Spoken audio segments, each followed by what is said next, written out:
makadi more Zimbabwe pasana zvekare pano pachivhitivhiti chenyu zimejiti patinenge tichikupai nyaya dzinenge dzichipisa zuva nezuva right munyaya dzemasimba nyaya dzekutungamiriri wenyika yeZimbabwe right ndofunga mega makazozviona kuti pakazoshandiswa imwe strategy yakashandiswa naGeza akangoona kati no kushandiswa naMwari zvakunoita angozviona kati no izvi tiri kubira vanhu takadambura vanhu musoro isusu 2008 zhira kuti 2008 takadambura vanhu musoro takarwisa vanhu nguva yakareba takatambudza vanhu veMDC veopposition nguva refu takaita zvatakaita vamwe vanhu vakadisappear vakawanda vanhu vaiva majournalist vamwe vakadisappear vasina kuoneka kwavo vakaenda right after nyaya iyoyo yaitika vakanganisira Geza ndokunguva yachingotaura kuti no varume takatadzira vanhu kakawanda ngatidzore moyo yedu Emerson Mnangagwa must go right imwari anoshandisa vanhu kusvika paizvozvo right tichedzera kuti pamberi neZANU-PF vamwe vese vachishedzera but Geza akazongobuda iye pachake achitongomira kuti no Emerson Mnangagwa anyanya uri kuba ende ndobva zvinhu zvese zvaita se zvachinja right nyaya iri kuitika manje ndekuti Emerson Mnangagwa izvozvi kana akazvitarisa ari pakona akasikwa pakona nevanhu vavo akasikwa pakona hatinoda kutomira mushe so ndisina kwakawanda kwandaenda dati ndibva ndangokuverengerai kanyaya kadibidi mugonzwa kuti zviri kumbotaura kunzi chii mureziva hatifari kuya panapa tichitaura nyaya idzi nguva ino right chinzwa nyaya yemamira yakaita iri kunzi in a shaking turn of events that's shaking Zimbabwe to its core. President Emerson Mnangagwa found himself cornered as his own party turn against him.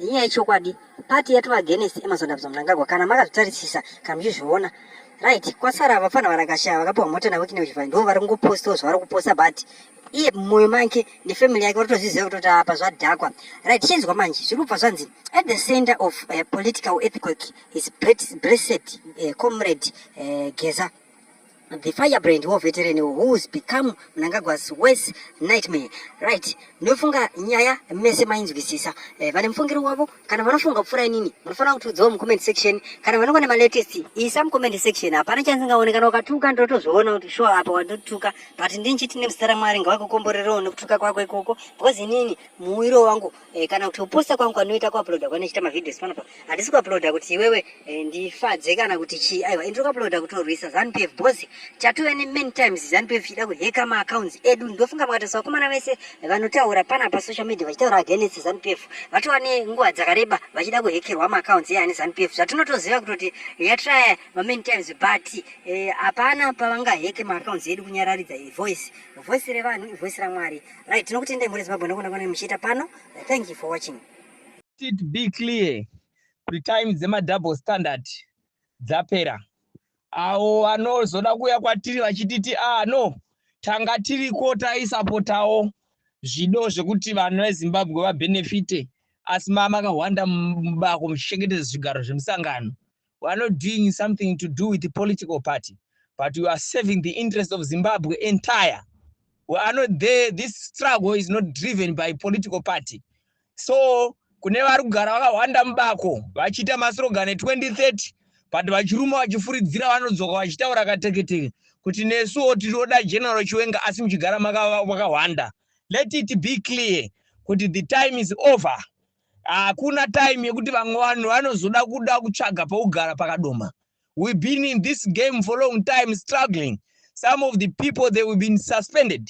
Vamwe vanga vachityisidzirwa vachedzwa ku law and order. They have been go through a lot.